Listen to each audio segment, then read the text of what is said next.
hirya no hino mu bitangazamakuru bitandukanye ku isi nta yindi nkuru iri kuvugwa hari kurusha izindi zose nuko Perezida Paul Kagame yahuye na Perezida Felix Tshisekedi wa Repubulika ya Demokarasi ya Kongo mu biganiro byabereye i Doha mu gihugu cya Qatar. Bikaba ibiganiro byanitabiriwe na Emir wa Qatar Sheikh Tamim bin Hamad Al Thani. Mu itangazo ryashyizwe hanze ravuga ko abakuru b'ibihugu bombi bemeye gukomeza ibiganiro bigamije amahoro byaba byabereye Rwanda muri Angola na Nairobi mu gihugu cya Kenya, hakiyongeraho inama ya Sena SADC yabereye i Dar es Salaam muri Tanzania ku itariki ya 8 z'ukwezi kwa Gashyantare mu mwaka wa 2025 bigamije guhagarika imirwano. Abakuru b'ibihugu bakaba biyemeje gukomeza iyo nzira yo gukomeza ibiganiro bigamije amahoro. Emir wa Qatar yahuje Perezida w'u Rwanda Paul Kagame na Felix Tshisekedi wa Repubulika ya Demokarasi ya Kongo mu biganiro bigamije guhosha umwuka mubi umaze igihe hagati y'ibihugu byombi.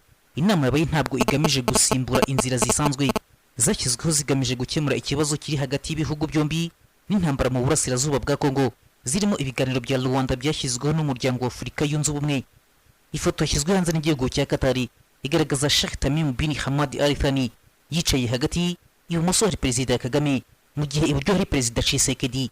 Abakuru b'ibihugu bashimye intambwe imaze guterwa binyuze mu biganiro bya Rwanda na Nairobi hamwe n'ibyavuye mu nama yahuje iya Sena SADC i Dar es Salaam mu gihugu cya Tanzania ku itariki ya 8 z'ukwezi kwa Gashyantare mu mwaka wa 2025. Itangazo riragira riti abakuru b'ibihugu bashimangiye ubushake bw'impande zombi zirebwa bwo guhagarika imirwano nta yandi mananiza nk'uko byemeranyijwe mu nama ziheruka. Bemeranyije kandi gukomeza ibiganiro byatangijwe na Doha bigamije gushaka amahoro arambye bigendanye n'ibiganiro bya Rwanda na Nairobi byahujwe muri iki gihe. Perezida Kagame na Felix Tshisekedi bashimiye Emir wa Qatar ku biganiro byiza byafashije mu kubaka icyizere mu rugendo rugamije gushakira amahoro Repubulika ya Demokarasi ya Kongo n'akarere muri rusange. Qatar imaze kuba umuhuza mu makimbirane menshi ku isi, aheruka naho iri gukorana na Misiri na Leta Zunze Ubumwe za Amerika mu gushakira umuti intambara irimbanyije hagati ya Hamas na Gaza. Inama ya Kagame na Tshisekedi byizwemo uruhare na Qatar ntabwo rwose yari izwi, ndetse abantu benshi batunguwe no kumva ibi biganiro byabaye.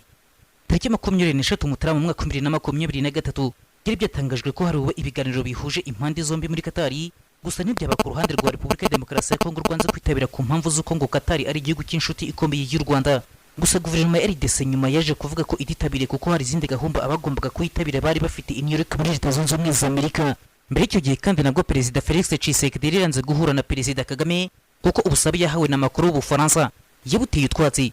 Muri iyo minsi nibwo Tshisekedi yari mu bikorwa byo kwiyamamaza ku mwanya w'umukuru w'igihugu, ari nabwo avugaga ko azahurira na Perezida Kagame mu ijoro gusa. Perezida Kagame kandi aherutse gutangaza ko niyongera kwicarana na Perezida Felix Tshisekedi azamubwira ko atarakwiye kuba ayobora RDC. Mu kiganiro aherutse kugirana na Mario Naufal yavuze ko kuganira na Felix Tshisekedi bigoye kuko yaboheye nyuma y'inama ahindura ibyayivugiwemo. Ati nagiye nganira nawe mukemeranya ibintu